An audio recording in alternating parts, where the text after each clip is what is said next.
Korupsi Indonesia tuh menduduki negara dengan tingkat korupsi tertinggi di dunia. Budaya korupsi di negara ini tuh udah ditaraf kayak virus yang bisa nyebar lewat udara. Halo guys, kenalin gue Alvin, dan kali ini gue bakal bahas mengenai habit masyarakat yang udah di tahap apatis dan menormalisasi korupsi. Masyarakat itu udah di tahap dimana banyak yang udah mati rasa, nggak kaget, dan bahkan kebal kalau dengerin kasus korupsi. Dengar, ikut marah, habis itu lupa. Durasi yang relatif singkat untuk ikut berorasi. Banyak juga yang udah di tahap pesimis. Banyak yang ngerasa percuma, bahkan hanya untuk bersuara, karena merasa kalah sama yang punya koneksi. Dulu, korupsi itu dibenci. Tapi sekarang, secara langsung maupun nggak langsung, korupsi cuma dianggap resiko dari sebuah jabatan, atau yang ekstrim malah jadi strategi sukses. Kita udah lewat masa di mana korupsi itu bikin geger. Sekarang, orang lebih sering bilang, ya namanya juga Indonesia, pasrah. Lalu pelan-pelan ikut main juga. Yang serem, bukan cuma pelakunya makin banyak, tapi masyarakat yang diem pun makin banyak. Ini bukan lagi soal hukum, ini udah soal mental. Ketika yang salah dianggap biasa dan yang benar malah dianggap beban, berarti penyakitnya udah ngerusak akar. Dan selama kita cuma teriak sebentar lalu lupa, korupsi nggak akan pernah takut berubah. Korupsi itu nggak harus dimulai dari jutaan, miliaran, bahkan sampai triliunan.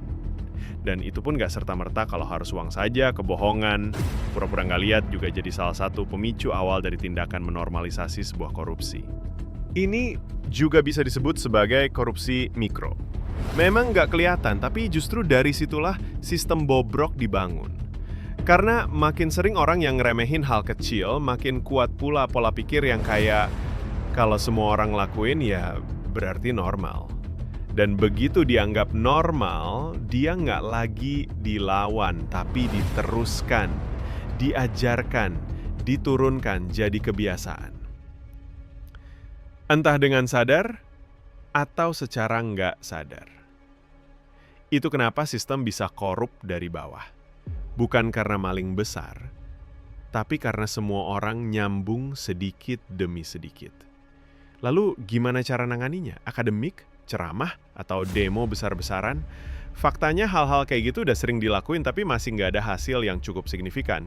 Lalu, kita bisa bakar semangat anak muda buat sebuah gerakan di mana anak muda bisa ikut beraspirasi tapi dengan status anonim. Gimana tuh? Kalau pemerintah punya buzzer, kita punya breaker. Anak muda zaman sekarang udah bisa dibilang melek teknologi. Pemikirannya juga kritis.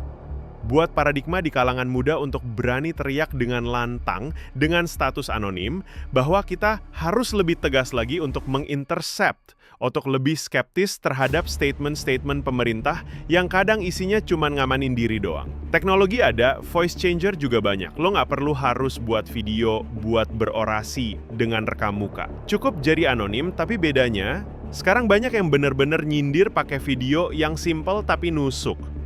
Kita ramaikan jagat medsos bukan hanya dari komentar tapi dari visual juga.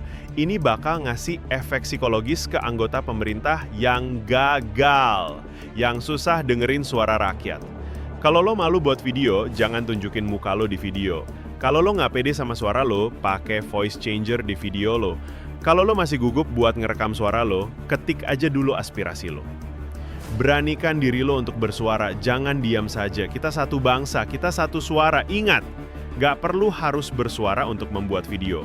Gua Alvin, gua Breaker, dan ini kampanye gua. Gua buat video tanpa liatin muka gua buat video dengan voice changer, gua juga buat video dengan nulis kalimat dulu. Gua nunjukin apa yang gua tulis. Stop pasrah ke koruptor, stop statement mentah dari pemerintah, dan stop normalisasi keadaan. Kita punya suara, kita punya hak-hak kita. Kita punya status anonim yang masih bisa kita gunakan. Bergeraklah buat kalian yang nonton maupun gak nonton. Sudah saatnya kita mengubah dunia. Gua Alvin, and see you to the next video. Bye.